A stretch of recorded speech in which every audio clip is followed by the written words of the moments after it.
안녕하십니까. 이번부터 가스 기사하고 가스 산업기사 실기 인터넷 동영상 강의를 담당하게 된 서상희라고 합니다. 뭐 잘 아시겠지만은 일진사에서 발행되고 있는 가스 분야 수험서 필기 교재하고 실기 교재를 집필하고 있는 사람이기도 하고요. 그 다음에 여러분 이제 공부해야 될 가스 기사 산업기사 일진사에서 발행된 교재 집필자이기도 하거든요. 그래서 필기 공부 열심히들 해 주셨기 때문에 기사하고 산업기사 필기 합격을 해서 이제 실기를 준비를 해야 될 거거든요. 그래서 이제 실기 준비하는 과정에서 반드시 알아둬야 될 사항들, 이런 부분들을 우선적으로 설명을 드리도록 하겠습니다. 그래서 필기 공부할 적에는 사실 뭐니까 그 예제에 있는 그 문제, 그 답안을 어느 것으로 선택하든지 간에 정답하고 일치가 되면은 다 득점으로 인정이 됐던 경우인데, 실기시험의 경우에는 필기시험하고 시험 치르는 방법이 좀 다르기 때문에 모르면은 뭡니까 답안을 작성하지 못하는 그런 경우가 발생이 되고, 또 필기와 같이 생각해서 답안을 작성했다는 뭡니까 오답으로 또 채점이 되는 경우도 발생이 될 수 있거든요. 그래서 그런 부분 등을 필기 공부할 때 하고 좀 다른 부분으로 생각해서 좀 그러니까 방향을 잘 잡으셔야 되는 경우라고 보면 되거든요. 그래서 일단 그 가스 기사하고 산업기사 이제 실기 시험을 치르는 방법에 대해서 먼저 설명을 드리면은요. 2013년도까지는 그 가스 기사하고 산업기사 실기 시험을 세 가지로 이제 시험을 치렀었거든요. 세 가지 부분으로요. 그래서 첫 번째가 이제 필답형, 두 번째가 작업형에서 동영상 시험, 작업형에서 배관 작업. 이런 세 가지 시험을 치렀었는데 2014년서부터는 배관 작업형이 폐지되면서 이제 필답형하고 작업형, 동영상 시험 두 가지로 이제 시험을 치르고 있는 경우가 되거든요. 그래서 2013년도까지는 필답형 시험이 이제 주관식 시험에 해당이 되는 경우로 하면 되죠. 주관식. 그래서 문제에서 해당되는 문제를 제시를 해주니까 그 부분에 해당이 되는 내용을 요구하는 사항을 글로써 직접 뭡니까 답안을 작성하고, 또 계산 문제 같은 경우는 풀이 과정하고 최종 답까지 다 뭡니까 기록을 하는 그런 방태로 시험을 치르는 것이 필답형이라면 되거든요. 그래서 2013년도까지 필답형이 배점이 40점이 됐었고, 출제 문제는 한 10문제 정도, 기사, 산업기사 똑같은 경우가 되거든요. 그 다음에 시험 시간은 60분 정도 시험을 치렀던 그 경우가 되거든요. 그 다음에 작업형 시험은 저는 보통 작업형이라는 부분으로 공단에서는 그 공개를 해주는데, 작업형은 동영상 시험을 치르는 경우도 있고 순수하게 배관 작업을 치르는 경우도 있고요. 또 작업형이 두 가지를 합해서 치르는 경우도 있거든요. 그래서 2013년도까지는 동영상 시험이 배점이 40점, 출제 문제는 10문제 정도, 시험 시간 1시간 정도 시험을 치렀었거든요. 그 다음에 배관 작업형은 말 그대로 배관을 갖고선 어떤 요구하는 제품을 직접 만들어서 제출을 하고, 또 거기에 해당이 되는 합격 판단하는 그 기준, 거기에 미달하는 제품은 또 뭡니까 오작으로 처리해서 0점 처리가 됐던 그런 부분이 있었거든요. 그래서 배관 작업을 치는데 배점은 20점, 그 다음에 시험 시간은 2시간 정도로 시험을 치렀었거든요. 그러다 보니까 배관 작업 같은 경우는 공부라든지 사용하는 방법, 또 연습을 할 수 있는 그런 직업학교라든지 또는 사설 학원이라든지 이런 부분이 없는 지역에서는 그러니까 상당히 하기가 힘들었던 그 경우가 있었거든요. 또 비용도 많이 들어갔던 경우고요. 그래서 그런 식으로 2013년까지 시행이 되어 오다가, 사실 기사나 산업기사 시험에서 이런 배관 작업 같은 것을 치르는 종목이 가스 분야 정도밖에 없었거든요. 그러다 보니까 이 부분이 불합리하다. 또 여자분들이, 특히 여성분들이 가스 분야에 응시를 하지 못했던 부분이 작업형, 배관 작업형 때문에 응시를 못했던 부분도 많이 있었거든요. 그래서 그런 민원이랄까 그런 요구사항, 잘못된 사항들을 개선해달라는 그런 요구사항들이 많이 공단에 접수되기 위해서 2014년서부터 배관 작업형이 완전히 폐지돼 버린 게 아니거든요. 그러다 보니까 전 시험 방법이 필답형을 배점을 60점으로 올려준 그 경우가 되거든요. 점수가 상당히 올라가는 그 경우. 그 다음에 출제되는 문제도 기사하고 산업기사 공이 뭡니까 15문제 정도로 해서 문제 수가 훨씬 늘어나는 그 경우가 되거든요. 그 다음에 문제 수가 늘어났으니까 시험 치르는 시간도 더 많이 줘야 되는 경우가 될 거거든요. 그래서 시험 시간이 1시간 30분 정도 시험을 치르는 경우가 되거든요. 그 다음에 작업형으로 이제 공단에서 지금도 시험을 작업형으로 표현이 되는데, 작업형이 배관 작업을 하는 것이 아니라 이제 그러니까 동영상 시험을 치르는 것을 작업형으로 표현한 것으로 생각이 좀 되거든요.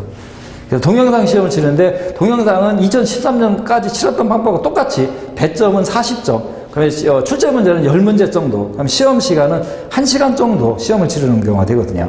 그럼 이제 배관 작업형이 완전히 폐지된 그 경우가 되고요. 그 다음에 이제 시험 치르는 그 방법은 이런 식으로 치르고, 시험은 뭡니까?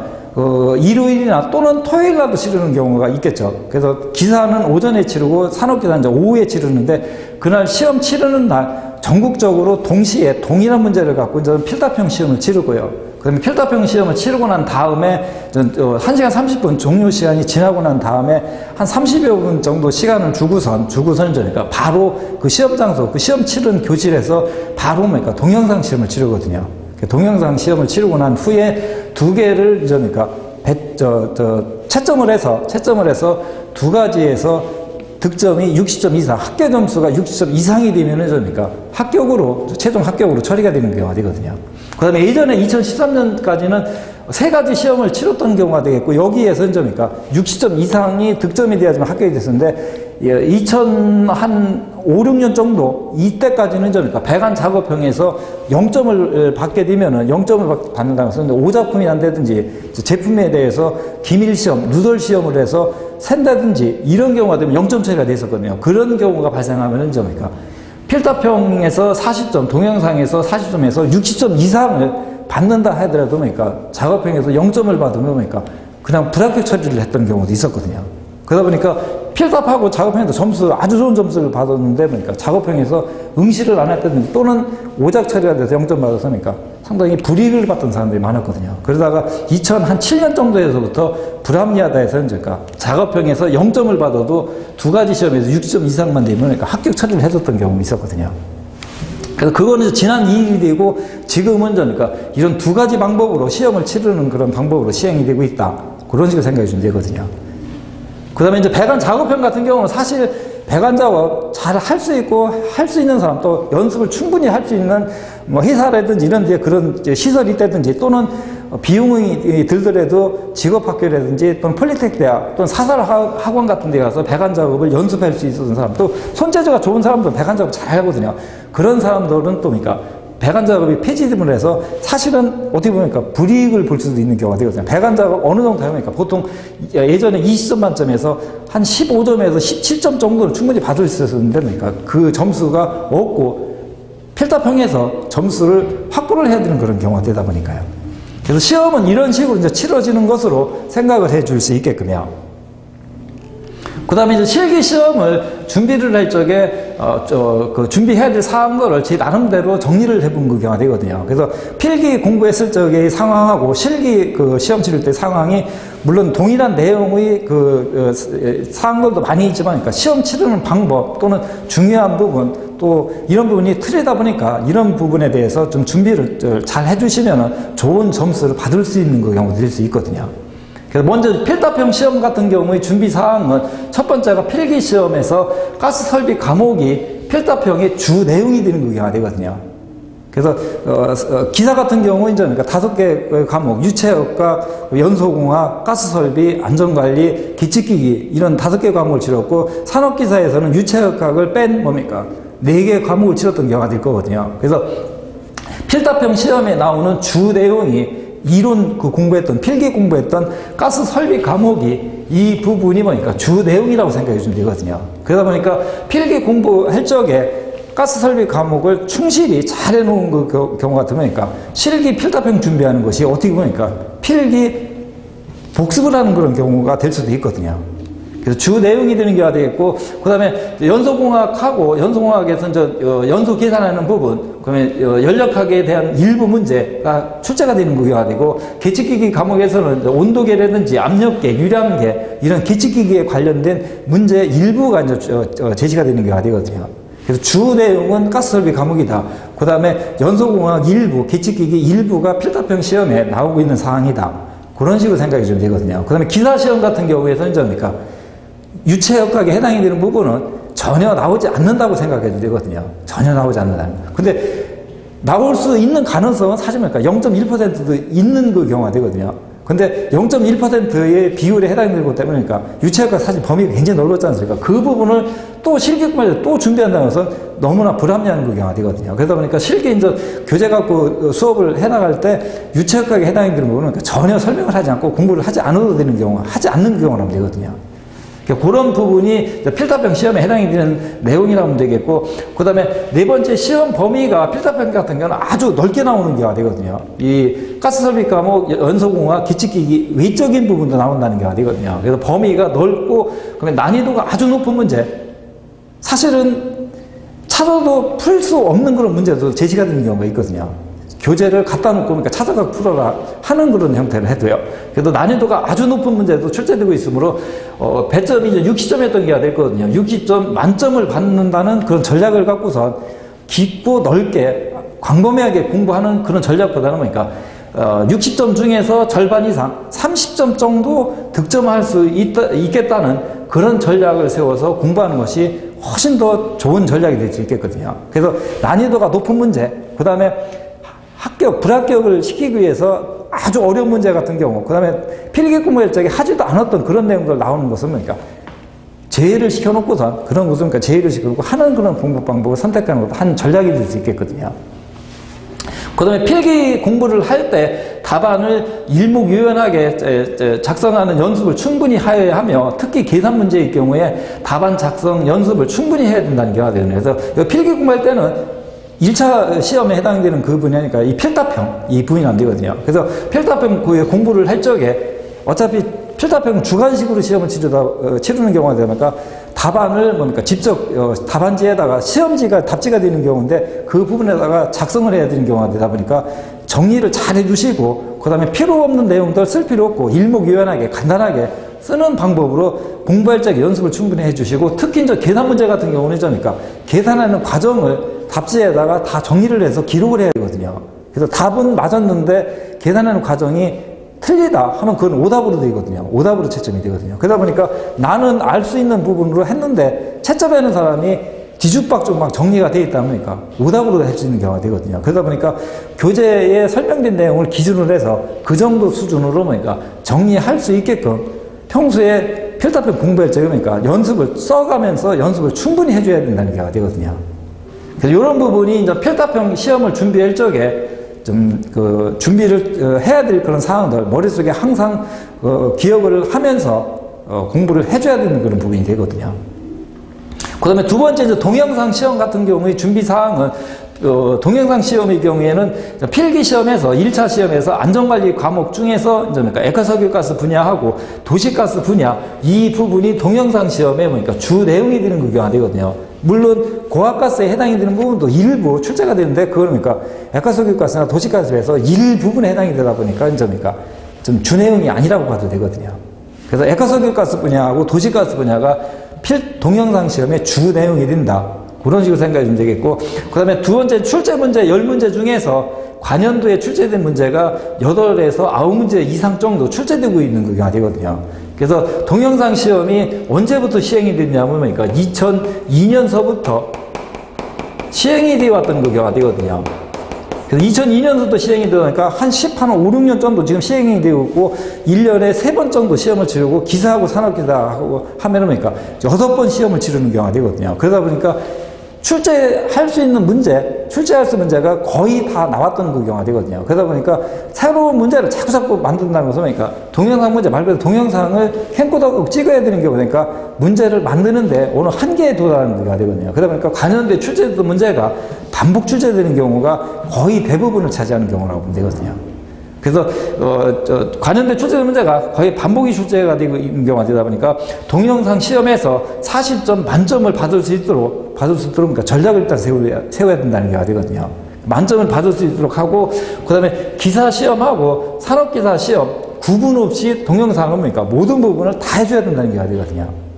그래서 기사 시험에 나왔던 문제가 산업기사 시험에 나오고 산업기사 시험에 나왔던 문제가 뭐니까 기사 시험에 나올 수 있는 경우가 되거든요. 그 다음에 기사하고 산업기사 말고 그러니까 기능사 시험, 그 다음에 기능장 시험 이 부분에서도 똑같이 동영상 시험이 지금 시행이 되고 있거든요. 근데 기능사 시험은 사실 뭐니까 동영상 시험에 나오는 그 난이도랄까 이런 것이 기사하고 산업계에서 상당히 낮은 수준의 문제가 사실은 출제가 되고 있는 경우가 되거든요. 그러다 보니까 기능사 시험 사실 참고를 하면은 되면은 좋겠지만 그러니까 기사하고 산업기사 관연도 출제했던 문제점만 하면 기능사 시험 다 할 수 있는 문제가 되니까 이 부분은 크게 신경을 안 써도 될 수 있는 사항이 되거든요. 근데 기능장 시험 같은 경우는 2011년서부터 시행이 되고 있는데 기능장 시험은 기사하고 산업기사 시험보다는 조금 난이도가 높은 문제가 많이 나오고 그다음에 기사하고 산업기사에 출제되지 않았던 문제들이 기능장 시험에 동영상 시험에 제시되는 부분이 종종 있거든요. 그래서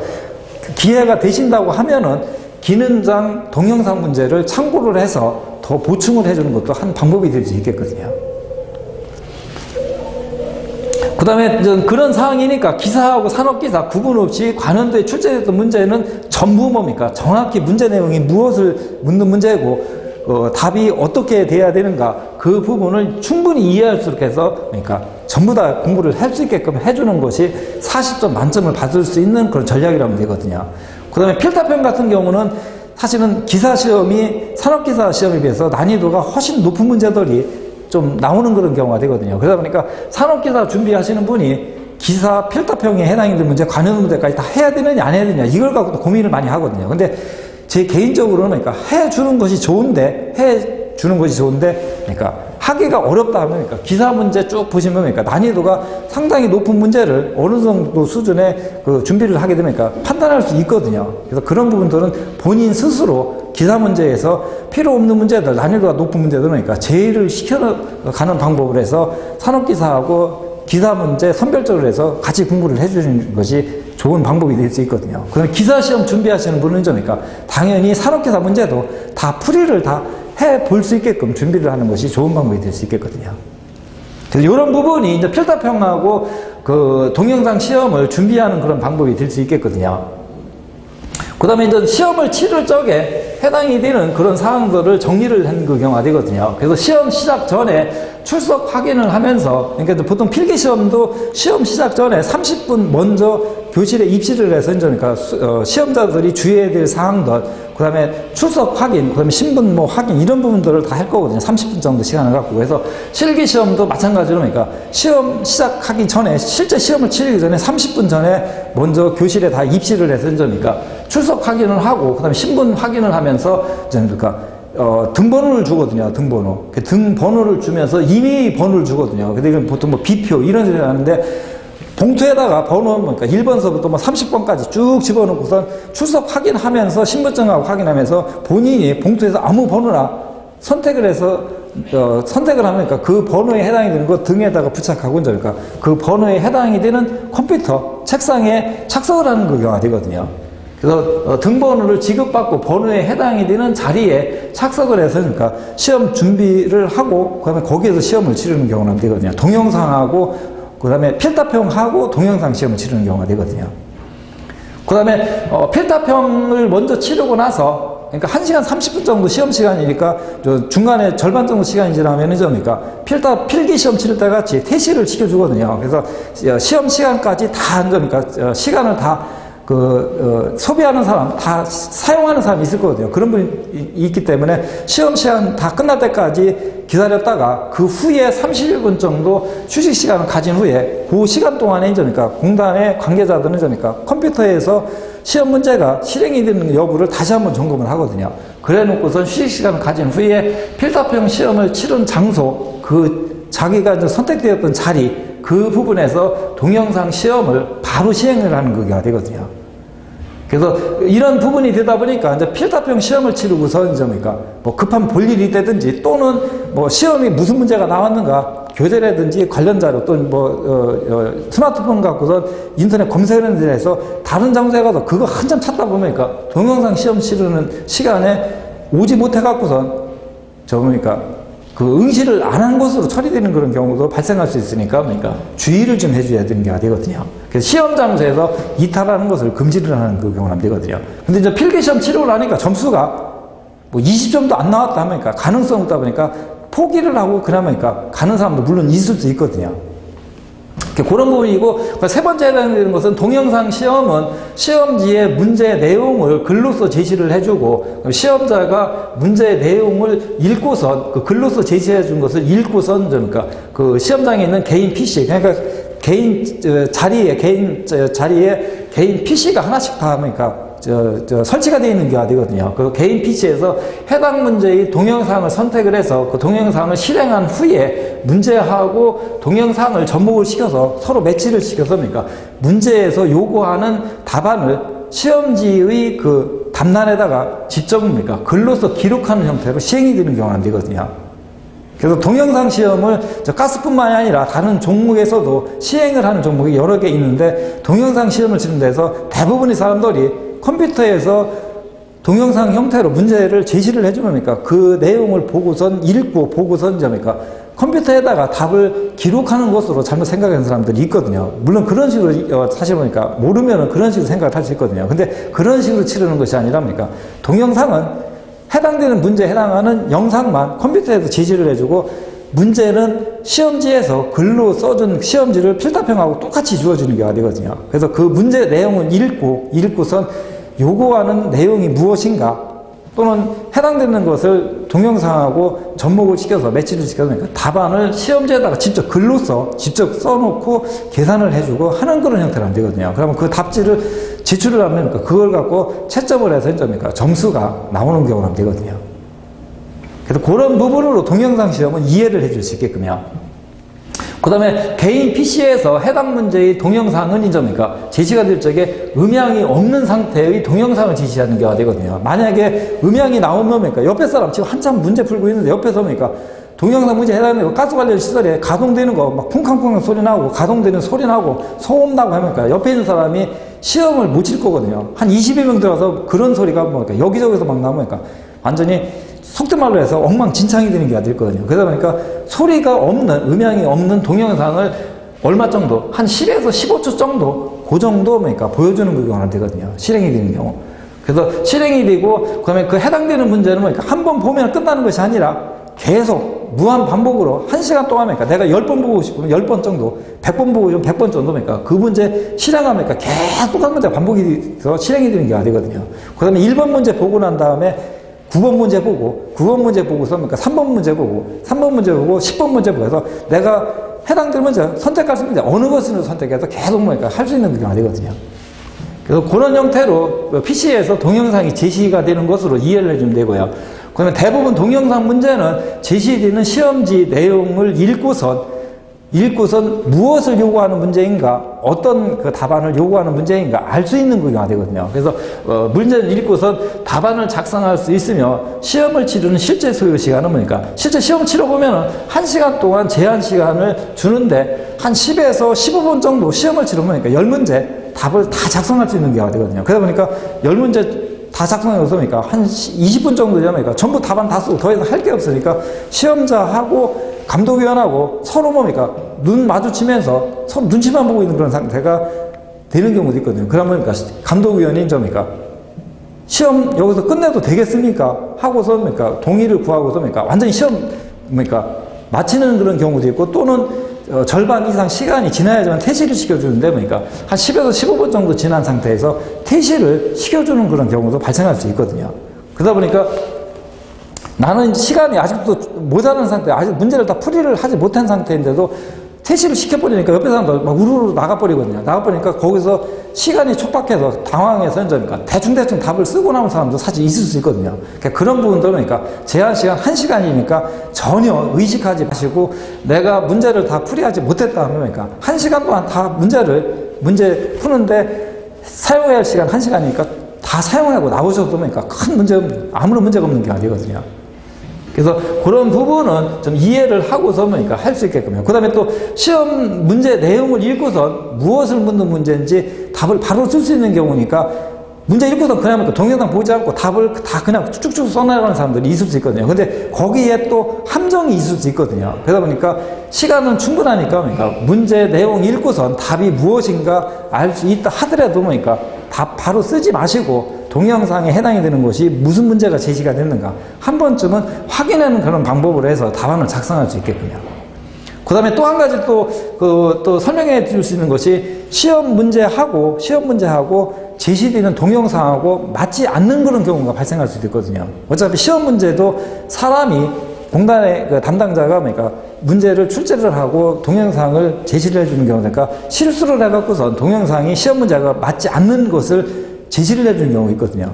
그런 경우가 간혹 발생했는데 그런 문제가 발생했을 적에 필기시험 같이 문제가 잘못됐다 해서 그러니까 전체 다 득점으로 인정해 주는 것이 아니라니까 공단에서 그런 상황이 발생했을 적에 이의 제기를 하니까 동영상은 시험을 치르는데 참고적으로 해야 될 그런 상황이기 때문에 그게 설령 잘못됐다 하더라도 문제 풀이를 하는 데는 답안을 작성에는 전혀 문제가 없기 때문에 전체 득점 처리를 해주지 않는 경우 문제가 없다는 식으로 해서 답변을 끝내버리거든요. 그러다 보니까 혹시 동영상이 잘못 지시가 된다 해도 동영상을 기준으로 하지 마시고 시험 문제에서 제시되는 그 문제 내용 그 자체가 기준이 되는 것으로 생각을 해서 해줄 수 있게끔요.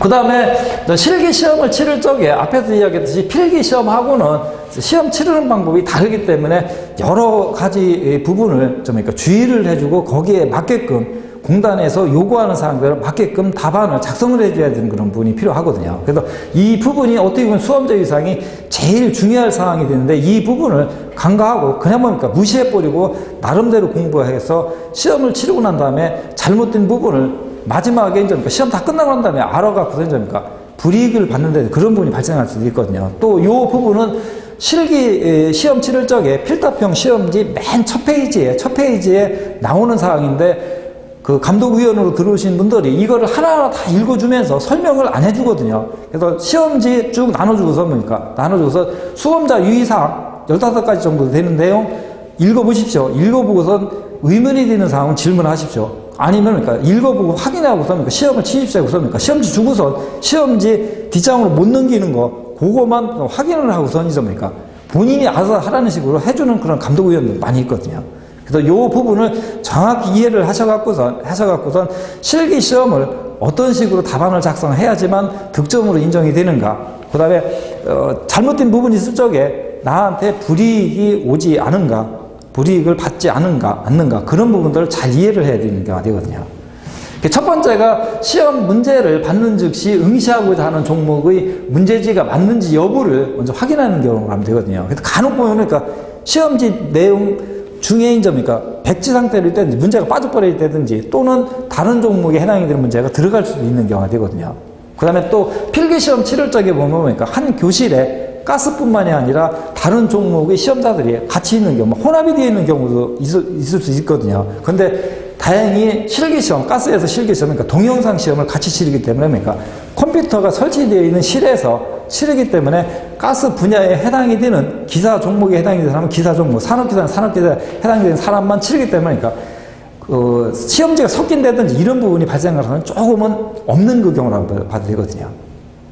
그래서 시험지가 이제 맞는지 확인하는 게 되겠고, 그 다음에 두 번째가 시험지 총 면수, 총 페이지 수, 그 다음에 문제 번호 순서, 그 다음에 인쇄 상태, 중간에 이제 인쇄가 잘 안 됐다든지 그런 부분이 있을 수도 있거든요. 그런 부분들을 확인을 하고 잘못되어 있으면 좀 감독위원한테 시험지 바꿔달라고 해야 될 거거든요. 확인을 하고 수험 번호하고 이름은 답안지에다가만 요새는 작성하는 게 되거든요. 예전에는 답지, 시험지 각 장에다가 다 기록을 했었는데 지금은 맨 앞장에 있는 부분에다가 인적 사항만 기록하는 경우가 되거든요. 그래서 시험지 보면은 이런 식으로 시험지가 주어지면 제일 앞장에 수험자 유의사항 쭉 나와 있고 왼쪽 맨 위에 부분에 보면은 구멍 2개 뚫려 있고 여기에 그 칸을 만들어서 수험번호 쓰고 이름 쓰게끔 되어 있는 그 칸이 있거든요. 요 부분에다가만 그 인적사항을 기록하는 그 경우를 하면 되거든요. 그래서 답안지에 이제 기재를 하고, 그 다음에 세 번째에 수험자 인적사항 및 답안 작성, 계산식을 포함한 것은 흑색이나 청색 필기구만 사용을 하되, 그래서 이것도 잘 기억을 해야 되는 게 되거든요. 흑색이나 청색 필기구만 사용을 하되, 동일한 한 가지 색의 필기구만 사용해야 하며, 그러니까 답지를 작성할 적에 하나는 흑색으로 쓰고 또 하나는 청색으로 쓰고 또는 하나는 청색으로 쓰다가 청색으로 쓴다든지 이런 경우가 되면 안 된다는 게 되겠거든요. 한 가지 색깔만 쓰라는 게 되거든요. 그래서 한 가지 색의 필기구만 사용해야 하며 흑색, 청색을 제외한 유색 필기구, 요새 보면 필기구에 보면은 볼펜 같은 거 보니까 그 보라색도 있고 그다음에 핑크색도 있고 여러 가지 색깔로 많이 나오지 않습니까? 그런 부분을 사용을 하면 안 된다는 게 되겠거든요. 유색 그 필기구나 또는 연필을 사용하거나 두 가지 이상의 색을 혼합 사용했을 경우에는 그 문항은 0점 처리된다는 게 되거든요. 그 다음에 여기에 있는 연필류 사용하는 그 경우 대부분의 사람들이 답지를 쭉 작성했을 적에 문제가 쭉 나오면 그러니까 답지를 작성하는 칸이 이제 별도로 있는데 여기에 이제 작성할 적에 답을 작성하는 부분을 연필로 일단 써놓고서 거기에다가 볼펜으로 다시 더 씌우는 형태로 하고 난 다음에 이제 지우개 갖고 벅벅 지우는 그런 그 경우가 있거든요. 또는 연필로 필기 공부할 적에 또는 실기 준비할 적에 연필로만 계속 쓰는 형태로 그러니까 공부를 하다 보니까 당연히 여기도 연필로 쓰면 되는 거로 생각해서 그러니까 연필로 답안을 작성하고 나오는 사람도 있을 수도 있거든요. 연필로 작성하는 것은 아예 그러니까 채점을 하지 않는다는 거예요. 0점 처리가 된다는 게 되거든요. 그 다음에 연필로 작성을 하고선 볼펜으로 더 씌우기 부분을 하게 되면 그러니까 지우개로 지워도 깨끗이 안 지워지는 경우가 발생될 수 있거든요. 그런 부분이 많이 있으면 그러니까 채점위원이 이거 뭐니까 컨닝을 하기 위해서 어떤 표시를 낸 것이다. 그런 부분을 판단해서 또 0점 처리를 할 가능성도 있거든요.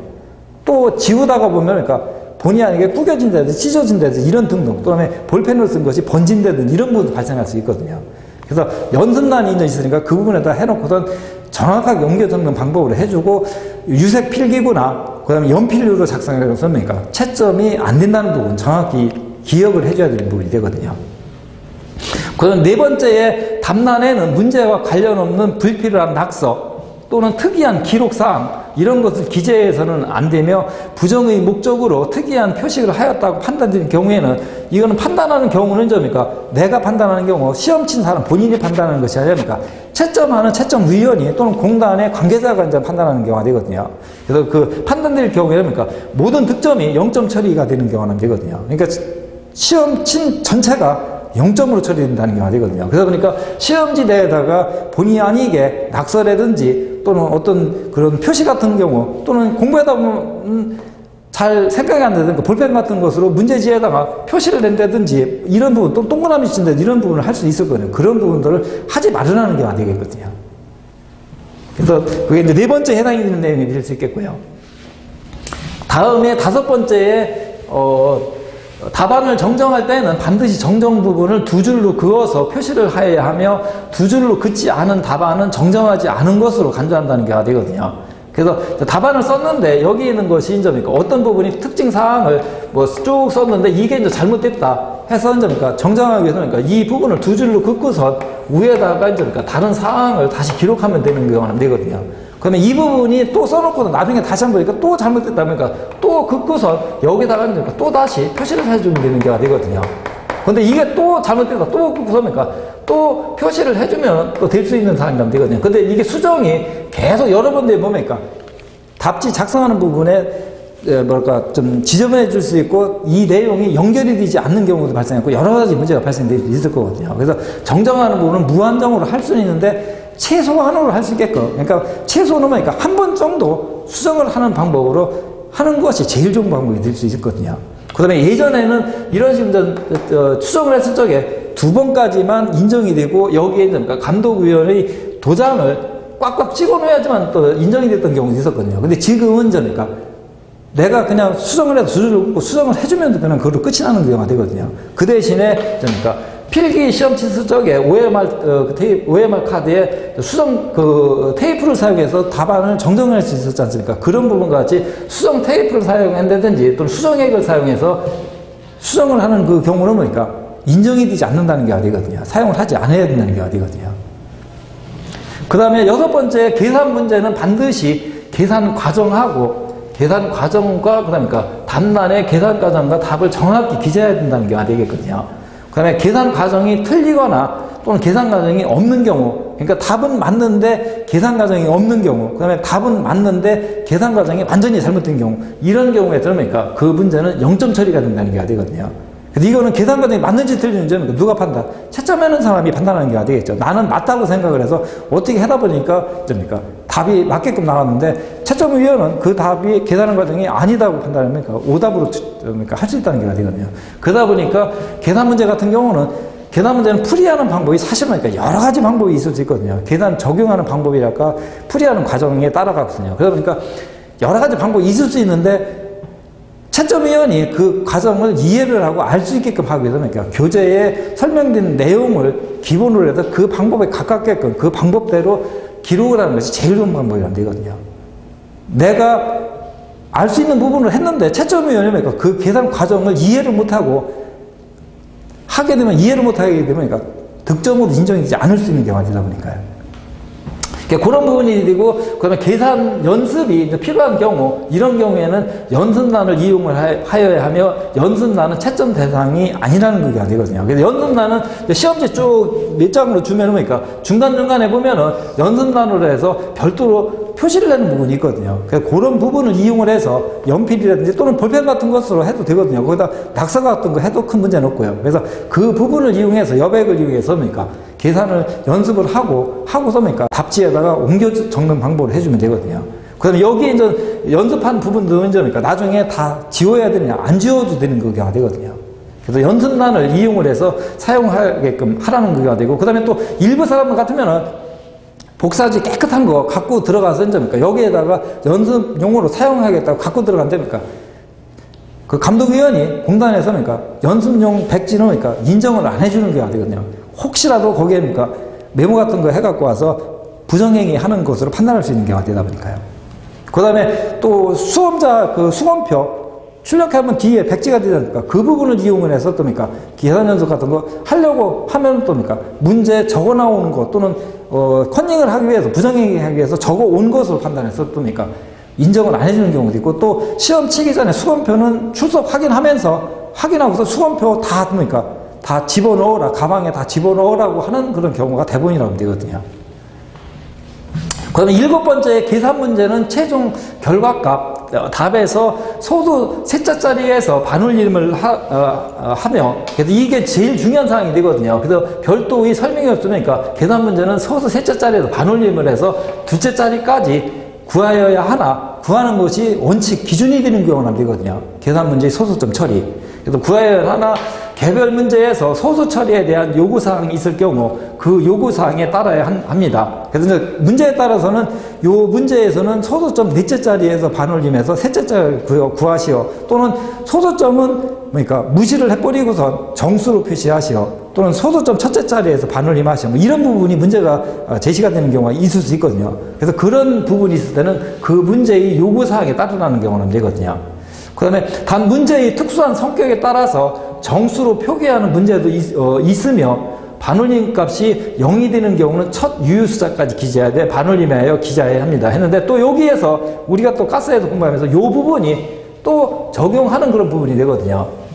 문제의 특수한 성격에 따라서 정수로 표기하는 문제, 이 부분은 정수로 표기하는 부분이 문제상에서 설명을 안 해주거든요. 안 해주는데 알아서 해야지만 되는 그 경우, 이 부분이 어느 부분에 해당이 되냐면 액화석유가스 그 사용시설에서 충전용기 숫자, 액화석유가스에서요, 집합 공급설비에서 충전용기 수량을 계산하는 문제가 필기공부에 있었을 거거든요. 이때 소수점 나온 것은 무조건 한 개를 올려서 계산했거든요. 그런 부분 같이 이런 충전용기 숫자 같은 그 경우 0. 몇 개는 있을 수 없는 경우가 되지 않습니까? 그런 부분은 반드시 반올림해서 해야 된다는 경우, 반올림이 아니라 무조건 한 개를 올려서 계산하는 경우가 되거든요. 소수점에 아주 작은 숫자가 나온다 하더라도요. 그 다음에 또 한 가지는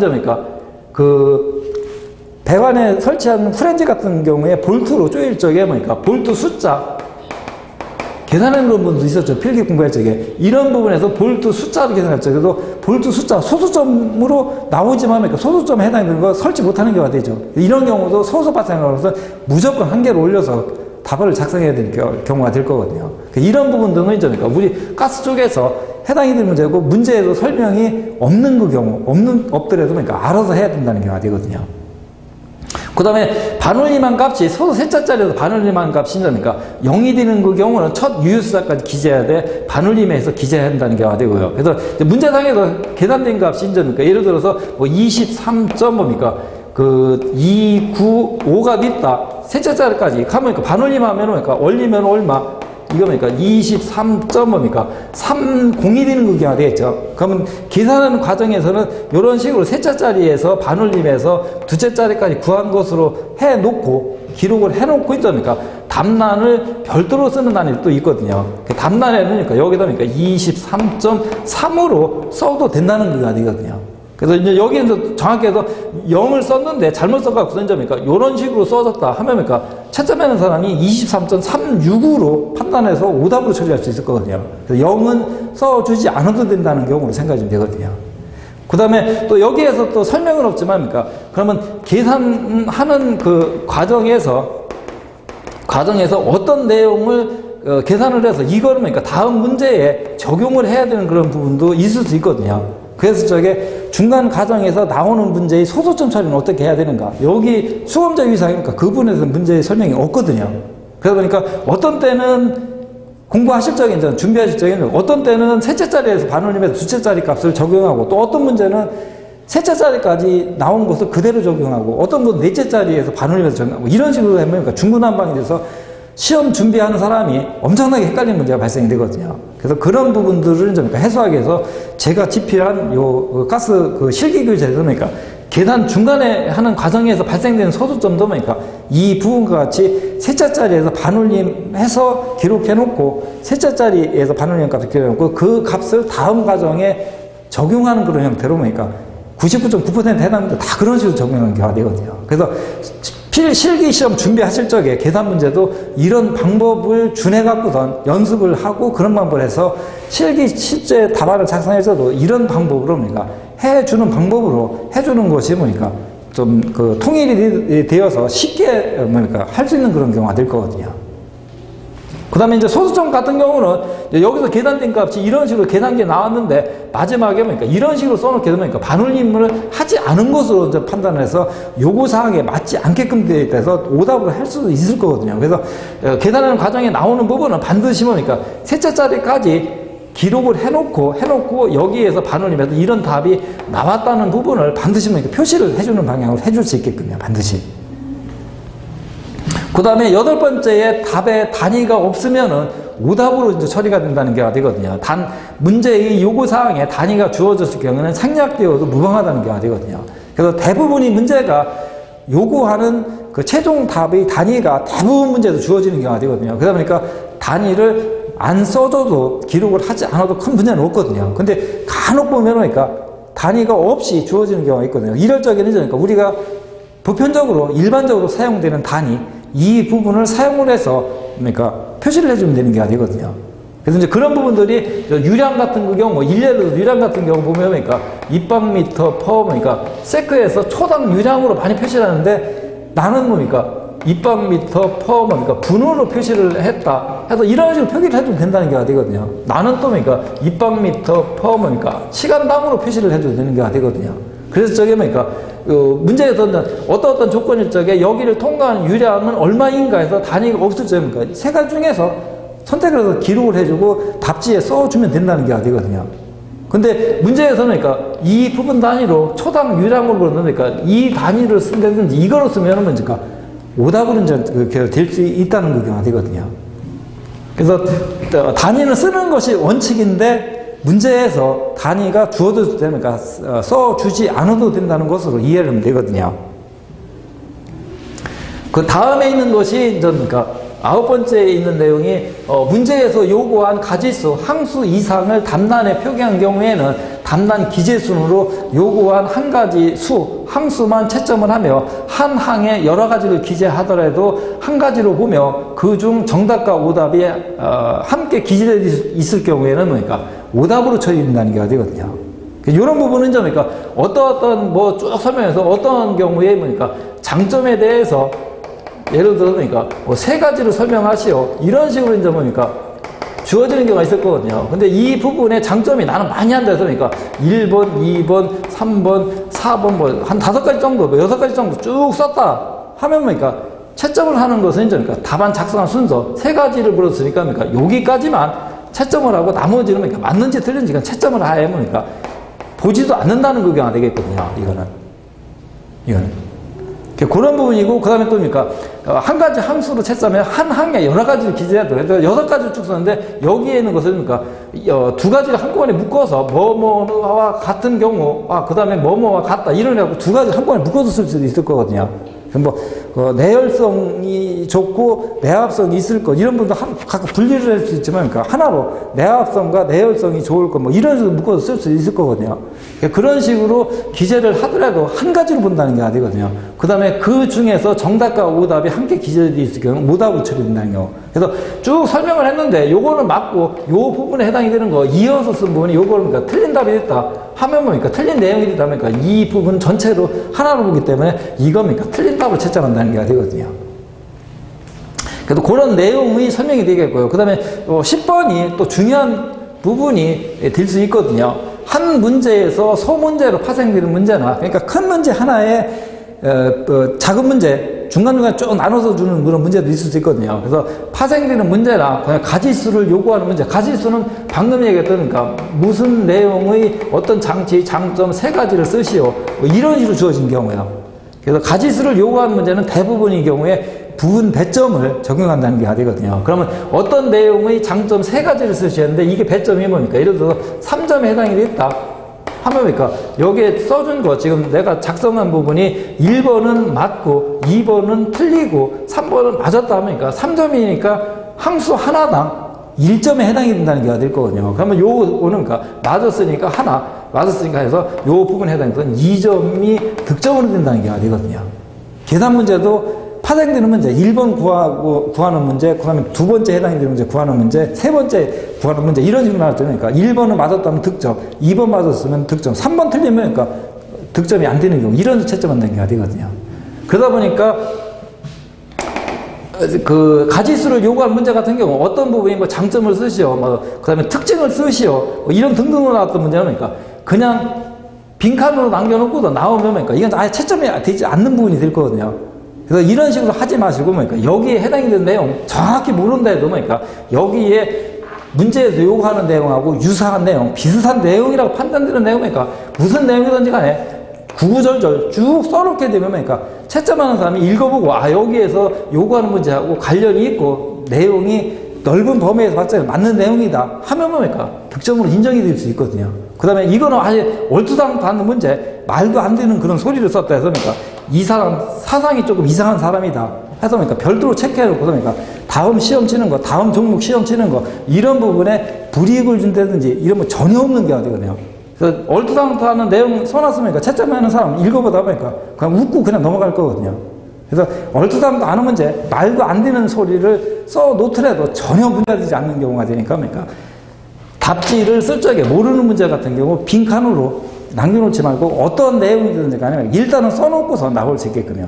그래서 이런 식으로 이제 제가 강의할 적에 많이 이야기하다 보니까 시험 치고 온 사람들 대부분 하는 얘기가 그러니까 시험이 어렵게 나와서 하는 사람이 시험 치러 가서 그러니까 소설 쓰고 왔다고 우스갯소리 하는 사람도 종종 있거든요. 그러니까 말도 안 되는 소리 쭉 써놓고 오는 거. 그러다 보면 나중에 이제는 문제를 나온 것을 복원을 해서 정답이 어떤 내용이 되는가 서로 맞춰보고 하는 것으로 해보면, 그러니까 대략적으로 점수가 내 몇 점 정도 받을 수 있을 것이다 나올 거거든요. 그러면 내가 한 63점 정도 받아서 합격이 될 가능성이 있다 해서 나중에 최종 합격자 발표할 적에 필기시험 같이 점수를 확인할 수 있거든요. 확인해보면, 그러니까 나는 63점 정도 받을 수 있을 것으로 생각했는데 실제 점수 보니까 뭐 67점 이런 식으로 득점이 되는 경우가 많이 있거든요. 그거는 그러니까 내가 생각하지 않았던 부분, 그냥 말도 안 되는 소리라고 생각했던 써놓고 온 부분에 일부분이 부분 점수를 받았다는 것으로 생각해 주면 되거든요. 그 다음에 또 한 가지는 계산 문제 같은 경우. 계산 문제 같은 경우 여기에서 이제 그러니까 소문제로 파생되는 문제는 부분 점수를 적용하는데, 계산 문제 같은 경우 계산 그 시기나 또는 뭐니까 계산 과정은 다 맞았는데 답을 갖다가 이제 그러니까 잘못 써갖고 그러니까 틀린 답을 썼다. 이런 경우는 어떻게 됩니까? 이거 부분 점수 줍니까? 이런 분는 사람 많거든요. 이거는 뭡니까? 부분 점수가 해당이 되지 않는 그게 아니거든요. 계산 과정하고 요구하는 최종 답이 다 맞아야지만 뭐니까 득점으로 인정이 되는 게 아니고, 계산 문제 같은 경우는 그러니까 부분 점수가 없는 경우라고 생각이 되거든요. 그래서 계산 과정은 맞았는데 답이 틀렸다. 답은 맞았는데 계산 과정이 틀렸다 하면 그러니까 이거는 그러니까 오답으로 되는 게 아니거든요. 그 다음에 계산식은 써줘야 되느냐 말해야 되느냐 또 이런 문제가 발생이 되거든요. 근데 계산 문제 같은 경우 그러니까 계산 과정하고 답이 맞아야 되는 것으로 앞에 나왔던 게 되거든요. 그래서 계산식은 반드시 쓰라는 부분은 어디에도 없거든요. 그래서 그러니까 계산식은 기록을 하지 않아도 되는 그런 상황이 되거든요. 근데 이제 계단식 같은 경우를 필기 공부하실 적에 공부 준비하실 적에 그러니까 계산식을 써 놓아야지만 그러니까 여기에 해당되는 내용이 무슨 내용이고 단위가 어떻게 되고 하는 부분을 쉽게 찾아서 쓸 수 있는 경우가 되니까 계산식을 쓰고선 숫자를 맞춰놓는 방법으로 연습을 그런 식으로 공부를 하시는 것이 더 효과적이거든요. 또 시험을 치를 적에도 계산식을 써놓고선 그러니까 숫자를 대입해서 계산하는 과정을 하는 것이 채점하는 사람이 이 사람은 이런 식을 이용을 해서 이런 계산 과정을 발복하는 과정으로 기록을 했구나 이해를 쉽게 할 수 있을 거거든요. 그 다음에 또 여기서 또 계산식을 쓰니까 계산식 쓸 적에 기호를 교재에 있는 것하고 다른 기호를 썼는데 이거 오답으로 채점하니까 이런 식으로 묻는 사람 많거든요. 근데 기호는 뭡니까? 일반 보편적으로 사용하는 그런 문자를 사용을 하고 기호를 사용하는 거기 때문에 기호가 설령 다른 곳을 썼더라도 그건 큰 의미가 없는 경우가 되거든요. 그래서 우리가 이제 가스 공부하면서 많이 나왔던 거죠. 그러니까 가스 비중 같은 경우 어떤 공식에서는 그 가스 비중을 S로 표시를 했던 경우도 있었죠. 근데 이게 뭐 저압 배관에서 유량식, 중고압 배관에서는 유량식 이런 부분은 S로 많이 썼었던 경우가 있거든요. 근데 또 어떤 공식에서는 가스 비중을 그러니까 D로 쓰는 그 경우로 많이 썼거든요. 이게 대표적인 것이니까 W는 뭐니까 0.9 dV 이런 부분이요. 이게 가스 비중이거든요. 그래서 이런 식으로 똑같은 가스를 공부하는 데에서도 공식에 따라서 가스 비중을 쓰는 것이 S로 표시하는 방법도 있고 스몰 D로 표시하는 방법도 있거든요. 그러다 보니까 이 부분은 계산식 설정에 기호에 해당되는 거니까 큰 의미가 없는 것으로 생각되거든요. 그럼 또 한 가지 또 계산식 설정에 단위까지 써줘야 되니까 계산 과정에서도 단위를 써줘야 됩니까? 또 이런 식으로 생각하는데 계산 과정에 계산식에 단위를 써야 된다는 내용은 어디 봐도 없거든요. 그래서 계산하는 과정에서는 숫자만 집어넣어서 써줘도 되는 경우가 되거든요. 단위까지 쓸 필요가 없거든요. 단위까지 쓰게 되면 계산하는 과정이 엄청 복잡해지는 경우가 되거든요. 특히 이제 단위를 바꿔준다든지 환산하는 그런 경우에서는요. 그래서 단위는 계산 과정에 쓸 필요 없다. 최종 답에서만 쓰면 되겠죠. 그래서 그런 부분으로 생각이 좀 되거든요. 그럼 11번째에 부정이나 또는 불공정한 방법, 시험 내용과 관련된 메모지 사용. 그러니까 우리가 일반적인 컨닝 페이퍼가 되겠죠. 이런 부분 등으로 시험을 치른 자는 부정 행위자로 처리되어 당해 요 시험 치르는 것 자체를 중지 또는 무효로 하고 그냥 3년간 그러니까 국가기술 자격시험 응시 자격이 아예 정지되는 것. 어떤 종목도 응시를 못하는 경우로 하면 되거든요. 그래서 컨닝을 부정행위를 할 것 같으면 완전 범죄, 완전히 들키지 않게끔, 적발되지 않게끔 완전하게 하고 그렇지 않으면 아예 하지 않는 것이 나을 거거든요. 그래서 그런 부분이라면 되거든요.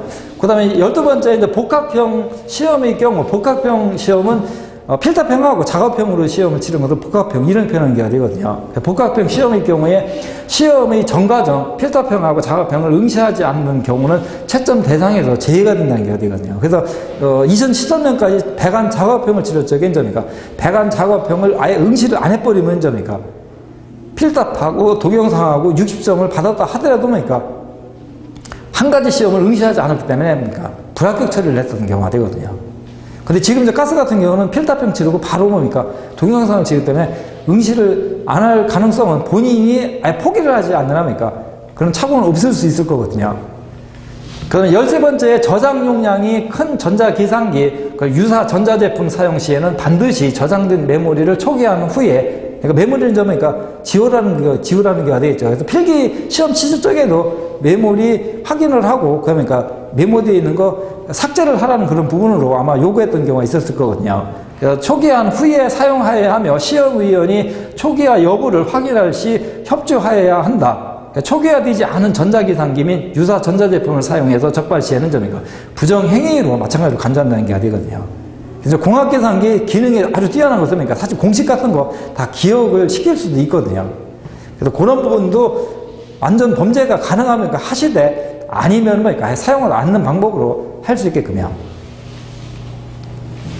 그 다음에 14번째 시험위원이 시험 중에 신분 확인을 위해서 신분증과 수험표를 요구할 경우에는 반드시 제시해야 합니다 했는데 시험 중에 확인을 하는 것이 아니라 실기시험 같은 경우니까 시험 치르기 전에 다 확인을 하고 있는 경우가 되거든요. 그러면 시험 중에는 통신기기 및 전자기기, 휴대용 전화기 이런 것을 지참하거나 사용할 수 없는 경우 필기시험도 마찬가지였던 게 되겠죠. 그래서 실기시험 치를 때도 휴대폰 같은 경우 아예 전원을 꺼놓은 상태로 해서 응시를 할 수 있게끔요. 만약에 본의 아니게 휴대폰이 켜져 있는 상태였는데 그러니까 신호가 울린다 하면은 그러니까 문제가 될 수 있는 게 되거든요. 그러니까 반드시 전원을 아예 꺼놓는 상태, 아니면 그러니까 배터리를 아예 분리를 시켜놓는 상태, 아니면 시험장에 그러니까 휴대폰을 갖고 들어가지 않는 방법을 해주면 되거든요. 그 다음에 또 일부 휴대폰 같은 경우는 기능이 이제 뛰어나고 또 전자계산기 앱 같은 것을 다운받아서 휴대폰 갖고 전자계산기, 공학용 계산기 정도로 사용할 수 있는 그 경우도 있거든요. 그래서 필기 준비할 적에, 필답형 준비할 적에 그러니까 휴대폰을 갖고선 공학용 계산기로 사용을 하시는 분이 시험장에서 그러니까 이걸 갖고서 공학용 계산기로 사용을 하려고 가는 경우가 있거든요. 그런데 시험장에서 휴대폰을 아예 그러니까 사용을 못하게 하니까 인정이 안 되는 경우가 발생되거든요. 그러다 보면 그러니까 공학용 계산기 없으면 그러니까 실기시험 같은 경우 계산 문제 사실은 그러니까 그냥 암산으로 더하기 빼기 해서 계산하기가 불가능한 경우가 대부분이거든요. 그러니까 계산 문제 식까지 다 세우고 숫자까지 다 대입을 해서 했는데 최종 답안을 못 구하는 그런 경우가 발생할 수 있거든요. 그래서 휴대폰은 전자계산기 용도로 사용을 할 수도 없다는 것을 반드시 이해를 해줄 수 있게끔요. 그래서 공학용 계산기를 반드시 준비를 해가야지만 되는 경우가 되거든요.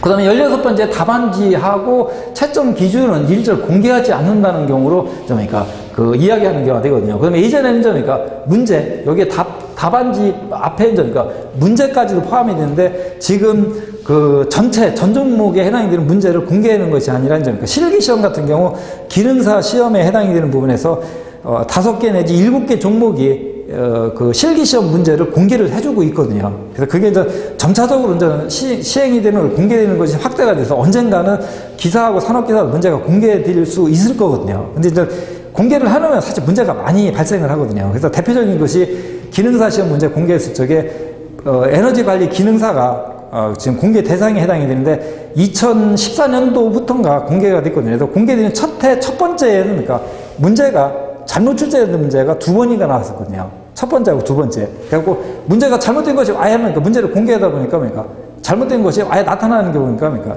이의 제기하고 난리가 나다 보니까 공단에서 그러니까 그 문제는 필기시험 같이 전체를 다 득점으로 그냥 인정해줘 버려서 합격자가 엄청 많이 나온 경우가 발생된 경우도 있었거든요. 그러니까 기사하고 산업기사 같은 경우 문제가 공개될 가능성은 있지만 그러니까 시기는 상당히 오래 걸릴 것 같다. 그런 생각이 좀 되거든요.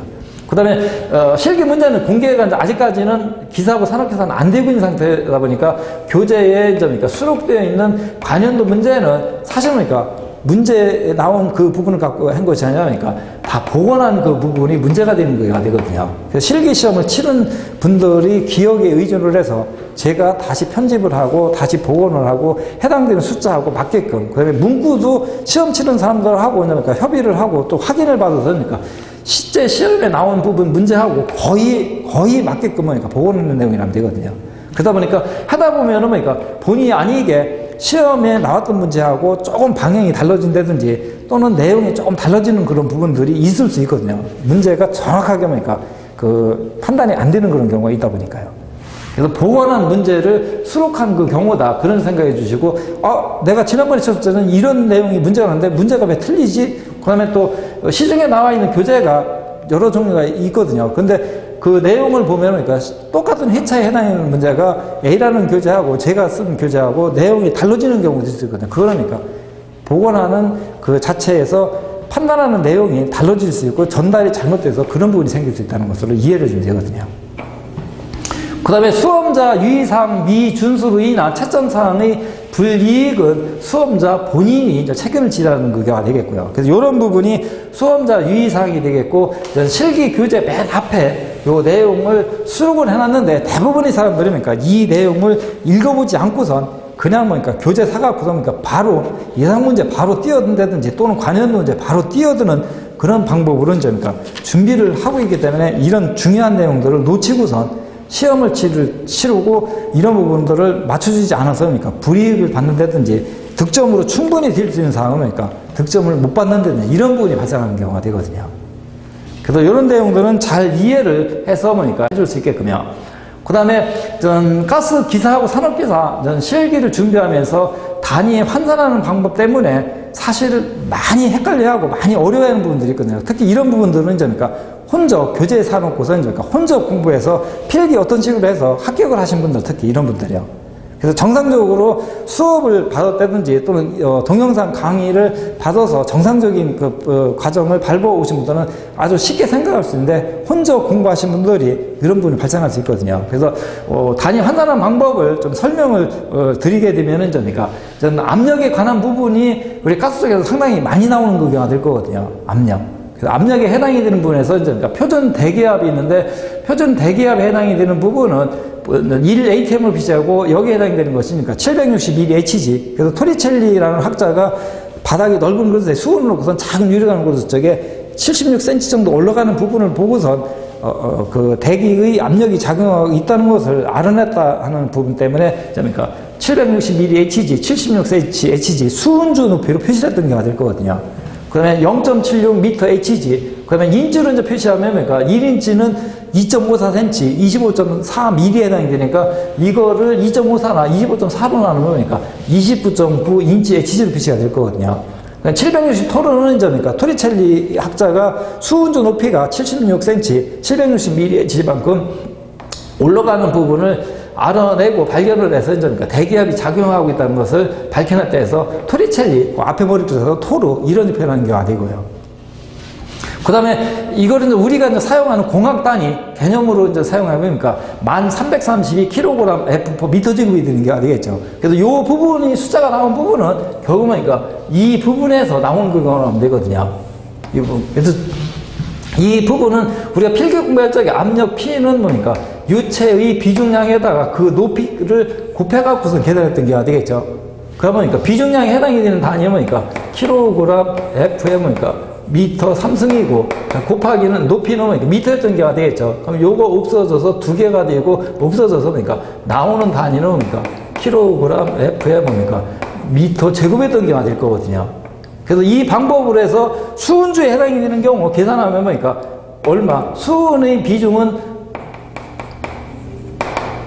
우리가 일반적으로 알고 있게 13.65로 보통 이야기하는 경우가 되거든요. 근데 조금 정확하게 13.59 정도 되는 경우가 되거든요. 비중. 그래서 비중이 13.59니까 계산하면 13.595에 단위는 비중의 단위는 없지만은 계산하는 과정에서 적용할 때 킬로그램 F에 리들이 되는 경우가 되겠죠. 그러면 이 부분을 메다 3승으로 바꾸기 위해서는 어떤 식으로 1 입방미터는 1000리들에 해당이 되는 경우가 되니까 이 부분을 바꾸기 위해서 리들을 없애버려야 되는 게 되겠죠. 이 단위를 바꿔야 되니까. 그러니까 분모에 있으니까 여기다 분자에다가 리들을 올려놓고선 여기에 입방미터를 놓게 되면 이거 분자에 있고 분모에 있으니까 생략이 되는 거가 되겠죠. 이 부분이요. 그 다음에 1 입방미터는 1000리터니까 입방미터 큰 쪽 단위니까 여기에 1 입방미터는 결국 얼마? 1000리들에 해당이 되는 거가 되겠죠. 그래서 비중에다가 1000을 곱하면 비중량이 되는 거가 되거든요. 비중량. 그래서 이 부분이 이런 식으로 계산이 돼 있고, 그 다음에 여기에다가 높이에 해당이 되는 그 경우, 높이는 수은주 높이 0.76m였던 게 되겠죠. 그래서 0.76m를 대입을 하게 되면 똑같이 단위는 킬로그램 퍼 미터 제곱이 되는 게 되거든요. 그래서 이 부분 계산하면 얼마가 나니까 1332. 얼마 쭉 나가는 경우에서 단위 킬로그램 F/m 미터 제곱이 되는 게 되거든요. 그래서 필기 공부할 적에 압력을 계산했던 비중량에다가 높이를 계산하는 부분으로 했던 내용에서 1332라는 부분이 나온 것으로 생각이 되거든요. 그 다음에 1.0332 킬로그램 F/cm제곱은 이 미터 제곱을 또 cm제곱으로 바꿔줘야 되는 게 되겠죠. 그러면 여기다 곱하기 미터 제곱이 분모에 있으니까 분자에다가 미터 제곱, 밑에는 여기에 해당되는 단위 cm제곱 이 부분이 되겠죠. 여기에 cm제곱을 대입하면 될 거거든요. 그러면 큰 쪽 단위가 미터가 크고 cm가 작은 단위가 되니까 1미터 제곱은 얼마? 1m는 100cm 해당이 되는 경우니까 100에 요 전체 제곱이 되는 경우가 될 거거든요. 그러면 여기에 있는 1은 제곱 하나하나 똑같이 1이 되는 경우니까 요 부분 단위 없어지고 요 부분 없어지는 경우가 되겠죠. 그럼 남는 것이 100cm의 전체 제곱이 되는 경우가 될 거거든요. 그럼 100제곱이 얼마? 만이 되는 경우가 되겠죠. 만. 요 부분. 1만이 되는 경우가 될 거거든요. 1만 cm제곱이 되는 경우가 될 거거든요. 그래서 1331을 1만으로 나누니까 그러니까 나오는 단위가 얼마? 1.0332. 그다음에 서술은 생략을 하고요. 그다음에 남는 단위가 그러니까 킬로그램 F하고 그러니까 cm제곱이 남는 거가 되겠죠. 그래서 단위가 이제 그러니까 킬로그램 F에 그러니까 cm제곱으로 쓴 거가 되거든요. 그래서 이런 식으로 나오고, 그 다음에 여기에서 이제 중요한 부분이, 이제 우리가 실기인적 공부에서 많이 적용한 것이, 그러면 여기에서 킬로그램 F 미터 제곱에서 킬로그램 센치제곱으로 바뀌는 부분, 이 부분은 어떤 식으로, 이 부분이 바뀔 적에는 이제 뭡니까? 여기에서 보면 뭡니까? 이런 현상이 발생되죠. 여기에서 1, 2 바뀔 적에는 얼마? 1만으로 나눠줬던 거가 될 거거든요. 일반으로 나눈다는 것이 뭡니까? 계산하는 과정에서 뭡니까? 어떤 곱하기 10의 마이너스 4승 이런 식으로 표시가 되는 것이 일반적인 관계거든요. 그래서 킬로그램 F 퍼 미터 제곱에서 킬로그램 퍼 센치제곱으로 바뀌었으니까 1만으로 나눠주면 된다. 그 다음에 또 반대로 하게 되면 또 뭡니까? 1.0332가 킬로그램 퍼 미터 제곱으로 바뀌었으니까 어떤 식으로? 1만을 곱해줘버리는 그 경우가 발생될 거거든요. 여기에서 이 부분으로 바뀔 적에는요. 여기는 그러니까 1만을 곱하는 그 경우로 생각하면 되거든요. 그러다 보니까 이 단위로 주어진 것을 바꿀 적에 뭡니까? 어떤 내용 곱하기 뭡니까? 10의 4승 이런 식으로 또 적용하는 것이 많이 발생할 거거든요. 많이 발생할 거거든요. 그래서 이 부분에서 요거는 반드시 기억을 해줘야 되는 부분이 되거든요. 그 다음에, 수주로 이제 표시를 하면 물 기둥 높이로 이거는 뭐니까? 수은주 기둥이었고 물 기둥 높이 표시하니까 여기 똑같은 방법으로 해서 인점입니까? 이런 식이 되겠죠. P는 감마 H였던 경우니까 H는 인점입니까? 감마분의 뭐니까? P가 되는 경우가 되겠죠. 그럼 압력은 얼마? 1332였던 그 경우가 될 거거든요. 32kg F 퍼 미터 제곱. 그러면 물의 비중량은 얼마? 1000이 되는 그 경우가 되겠죠. 1000. 1000을 1330으로 하는 게 얼마? 10점 뭡니까? 332. 그다음에 미터 물 기둥 H2가 되는 경우가 될 거거든요. 이런 식으로 해서 물 기둥 높이로 수주로 표시를 하는 경우가 되거든요. 그 다음에 1m는 1000mm에 해당이 되니까 또 뭡니까? 이겁니까? 여기다 1000을 곱하니까 1332 뭡니까? 미리 H2 이런 식으로 계산이 될 거거든요. 이런 식으로. 그 다음에 여기에서 이제 미터 H2하고 미리 H2에서 또 우리 카스에도 많이 나오진 않지만, 그러니까 다른 쪽 종목이라든지 또 간혹 나오는 경우도 있는데, 이 단위는 얼마? 미터 AQ. 그 다음에 이걸 그러니까 미리 AQ. 이런 식으로 주어진 경우도 있거든요. 그래서 AQ나 H2나, AQ는 아쿠아, 나티너의 물이라는 그 부분이 단어가 되겠고, H2는 물이 분자기가 되는 게 되거든요. 그래서 동일한 그 단위라고 생각하면 되거든요. 동일한 단위. 그 다음에 또 이 부분에 해당이 되는 그러니까 수주 몇 미리, 수주 뭐 몇 미터, 이런 표현하는 것이 다 동일한 의미의 단위라고 생각하면 되거든요. 그 다음에 이제 여기에서 또 먼저 중요한 부분이 또 발생이 되거든요. 즉, 여기에 보면은 1332 mH2 이 부분하고 이제 그러니까 여기에 있는 1332 kg F 퍼 미터 제곱 보면 그러니까 숫자가 똑같은 경우가 되겠죠. 숫자가 똑같은 경우. 그래서 여기에서 숫자가 똑같기 때문에 그러니까 단위는 틀리지만은 단위가 틀리지만 그러니까 미리 H2 단위를 갖고 kg F 퍼 미터 제곱으로 바로 바뀔 수 있고 단위 환산 없이. 그다음에 kg F 퍼 미터 제곱을 그러니까 미리 H2로 바로 바뀌어질 수 있다는 게 되거든요. 단위 환산 없이. 이 부분이 또 중요한 사항이 되거든요. 그래서 나중에 이제 문제 풀이하면서 분명히 수주 미리로 주어졌는데 킬로그램 F 퍼 미터 제곱을 적용하는 공식에다 그냥 환산 없이 바로 숫자를 세입하는 경우가 발생될 거거든요. 그래서 저게 이것 때문에 끙끙 앓고 그러니까 왜 이렇게 됐는가 그 원인을 찾아내려니까 맨날 며칠 고민하는 사람들이 있거든요. 그래서 이 부분은 바로 환산이 된다. 그런 식으로 이해를 하면 되거든요. 그 다음에 이제 여기에서 이제 뭡니까? 전 공학 단위 개념의 등기가 되었고, 이 공학 단위 개념에서 이제 뭡니까? 다음에 있는 것이 이제 뭡니까? 10만 1325 뉴턴 퍼 미터 제곱. 이 부분서부터가 이제 뭡니까? SI 단위에 해당이 되는 게 되겠죠. SI 단위. 그래서 SI 단위에 해당이 되는 것은 이제 뭡니까? 이런 식으로 되는 그게 되겠죠. 그래서, 공학 단위에서 보니까 그 절대 단위였던 그게 되겠죠. 사실은. 절대 단위가 사실은 SI 단위. 이 부분으로 보면 되거든요. 이 부분으로 바뀔 적에는 공학 단위라는 부분이 뭡니까? 중력 가속도가 작용하고 있다는 거가 될 거거든요. 그래서 이 경우에서는 그러니까 바뀔 적에 뭡니까? 중력 가속도를 뭡니까? 곱해주면은 뭡니까? 단위 환산이 됐던 거가 되거든요. 중력 가속도 9.8 m/s 제곱을 곱해주면요. 그러면 그 공학 단위에 해당이 되는 압력 대기압이 뭡니까? 1332 뭡니까? 킬로그램 F에 뭡니까? 미터 제곱이었던 경우인데, 이거를 SI 단위로 지금 첫 번째 있는 뉴턴 미터 제곱을 받고 있으니까 여기에 있는 중력 가속도가 지금 작용하겠다는 게 되겠죠. 이 부분에 해당하는 것을 계산을 해주면 된다는 게 되거든요. 그러니까 이 부분에다 그러니까 중력 가속도 9.8 뭡니까? 미터 퍼 세크 제곱을 곱해주면 그러니까 이 부분이 없어지는 경우가 되거든요. 그러면 단위를 정리하면 그러니까 어떤 식으로 1332 곱하기 9.8에다가 그러니까 단위 정리하면 어떤 식으로 킬로그램에 요 분자에 있으니까 그러니까 미터, 그러니까 분모니까 그러니까 퍼 미터 제곱에 그러니까 세크 제곱이 되는 게 되겠죠. 세크 제곱.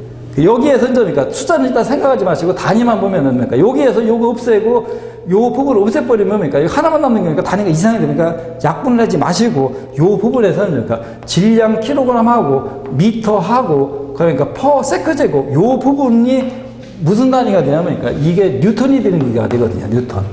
그래서 요 부분이 결국 뭐니까 1332 곱하기 9.8에 보니까 뉴턴 퍼 미터 제곱이 되는 게 되거든요.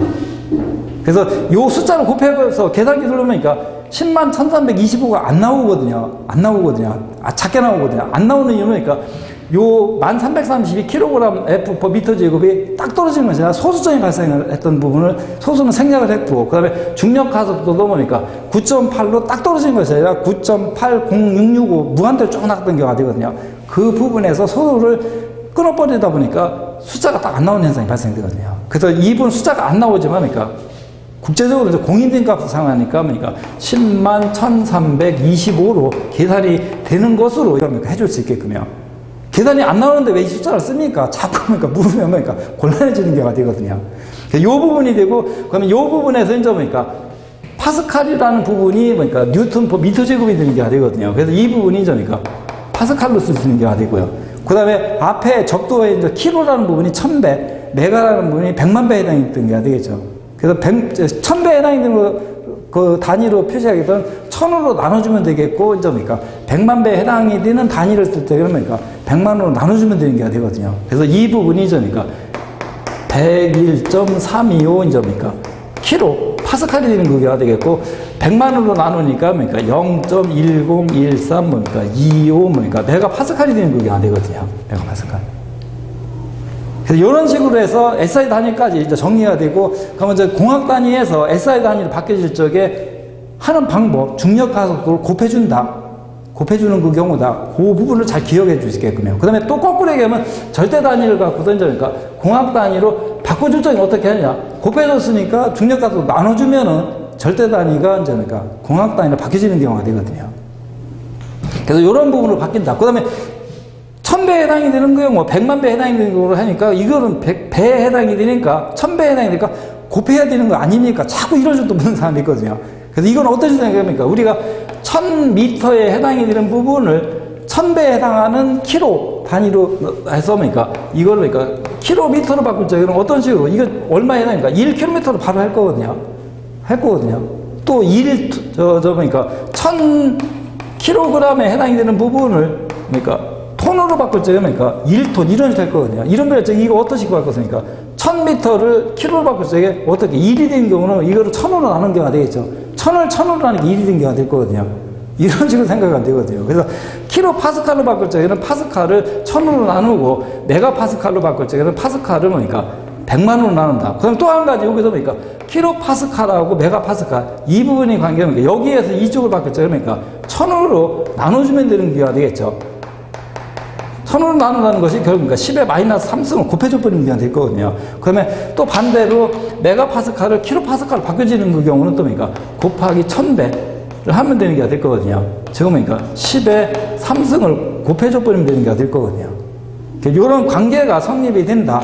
그런 식으로 해서 반드시 좀 기억을 해주면 그러니까 문제 풀이하는데 아주 쉽게 할 수 있을 거거든요. 그 다음에 밑에 있는 것이 10만 1325바 이건 옛날부터 사용했던 그 뭐니까 절대 단위 개념이라면 되거든요. 그 다음에 미리라는 단위를 써서 10만 1325 미리바 미리는 그러니까 1000분의 1에 해당이 되는 거니까 10만 1325를 1000으로 나눠버리면 되는 게 될 거거든요. 그 다음에 그 14.7 파운드 퍼 인치제곱, 이건 사실은 공학 단위 개념이 되거든요. 그래서 1kg을 그러니까 파운드로 바꾸고 센치제곱, 미터제곱을 인치제곱으로 바꾼 게 됐고, 파운드 퍼 인치제곱을 그러니까 파운드 퍼 스퀘어 인치에서 14.7 psi 이런 식으로 표현하는 게 될 거거든요. 그 다음에 이제 게이지 압력, 절대, 진공 압력, 절대 압력, 뭐 이런 부분들은 필기 공부할 때 다 했던 사항이니까 설명을 여기서 넘어가도록 하고, 그 다음에 이제, 마지막 있는 부분에 압력을 이제 환산하는 부분, 요 부분을 설명을, 하게 되면요. 그래서 압력을 환산하는 부분은 우리가 공부하면서 여기에 해당되는 압력들을 다른 압력으로 계산에 필요한 압력으로 바꿔주는 경우가 많이 발생될 거거든요. 그래서 이 부분은 이제 그러니까 계산하는 방법이 문제상에서 주어진 압력 또는 단위를 환산해야 될 압력, 주어진 압력을 분자에 올려놓고 그 부분에 해당하는 그러니까 압력의 표준 대기압, 여기에 있는 표준 대기압을 분모에 놓고요. 분모에 놓고. 그럼 이 부분이 사실은 뭡니까? ATM에 해당이 되는 단위로 바뀌어진다는 경우가 되거든요. 그 다음에 뒤에다가는 그러니까 구하려고 하는 표준 대기압, 그러니까 표준 대기압에 여기에 있는 그 단위가 있을 거거든요. 그 부분에 해당하는 숫자를 뒤에다가 곱해주면 그러니까 압력 단위가 바로 환산이 되는 경우가 되거든요. 환산이 되는 경우.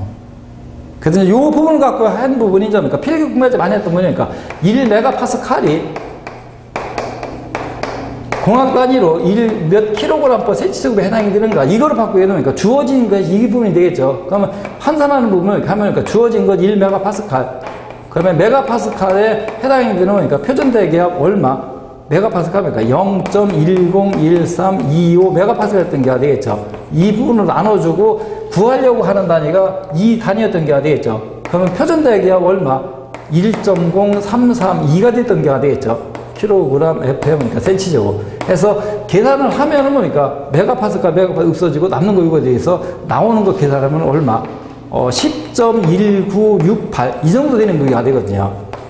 센치제곱. 그래서 소수 생략을 해서 그러니까 약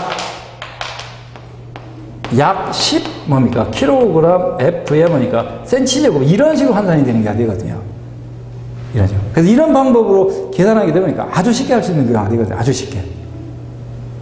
그 다음에 또 이제 압력을 환산하는 부분에서 우리가 이제 일반적으로 공학 단위 개념에서 그러니까 킬로그램 퍼 센치제곱을 사용했던 것이 이제 그러니까 SI 단위 바뀌어지면서 이제 그러니까 이게 그러니까 메가파스칼로 바뀌어진 그 경우가 되고요. 그 다음에 1kg 퍼 센치제곱 미만에 해당되는 소수로 표시를 했던 게 되거든요. 이 단위를 썼적에. 그래서 보통 공학에서 소수를 사용하지 않는 경우가 되다 보니까 그러니까 그 1kg 퍼 센치제곱 미만에 해당되는 것은 그러니까 미리 H2O를 사용했던 경우가 되거든요.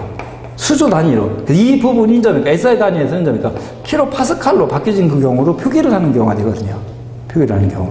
그런 식으로 하고 그 1메가파스칼이 약 10kg 퍼 센치제곱이 되고, 그 다음에 1kPa이 똑같은 방법으로 계산하는 거니까, 마찬가지로 101.968 정도 나오고, 소수점 생략을 해서 그러니까 1kPa는 약 100ml H2O로, 그러니까 환산을 해서 적용하는 것이 일반적이라고 하면 되거든요. 그래서 그런 부분 정도는 좀 기억을 해서 실기 준비하는데 적용을 할 수 있게끔 해줄 수 있게끔요. 그 다음에 마지막으로 또 한 가지 저는 그 설명을 드릴 것이 가스 관련 부분에 그러니까 그 압력에 해당이 되는 부분이 많이 나오는데 압력을 적용을 할 적에 대부분의 경우에 그러니까 절대 압력을 적용을 하는 그 공식이 대부분이 되는 경우가 됐거든요. 무조건 전부가 아니라 대부분 아닌 것도 있는 경우가 되다 보니까요. 그랬을 적에 절대 압력을 적용했을 적에 문제에서 제시된 압력이 절대 압력인지 게이지 압력인지 어떤 식으로 판단하느냐 이런 부분이 이제 발생할 수 있거든요.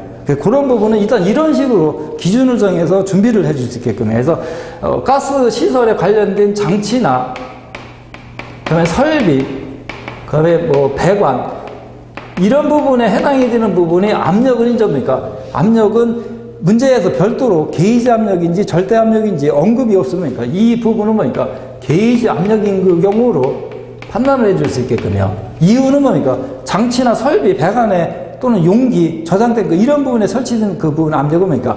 압력계에 지시된 압력을 보고선 그대로 표시를 해주는 경우가 되거든요. 그래서 언급이 없으니까 게이지 압력으로 판단을 해서 문제 풀이를 해줄 수 있게끔요.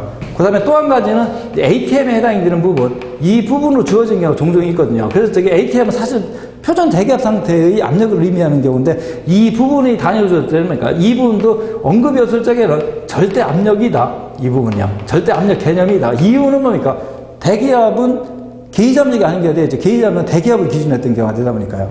그래서 절대 압력으로 판단해주고, 그 다음에 또 간혹 보면 또 뭡니까? 그 게이지 압력으로 뭐 20 ATM이다. 이런 식으로 주어지는 경우도 문제가 있을 수 있거든요. 그래서 저게 이런 식으로 주어집니까? 이건 당연히 게이지 압력이라는 부분이 표시되어 있으니까 게이지 압력이 되는 경우가 될 거거든요. 그래서 이런 부분을 정확히 정리를 해서 공부하는데 적용을 해주시면은 헷갈리지 않고 공부하는데 쉽게 나갈 수 있는 경우가 되겠거든요. 그래서 가스기사 이제 실기하고 산업기사 실기에 해당이 되는 부분, 수검자 유의사항부터 해서 공부하는 방법, 그다음에 많이 헷갈리는 부분, 압력 단위를 환산하는 방법, 이런 식으로 해서 OT에 해당이 되는 강의를 마치도록 하고, 그다음에 이제 다음 시간서부터는 그러니까 실기 준비를 하는 그 수업으로 진행을 해나가도록 하겠습니다.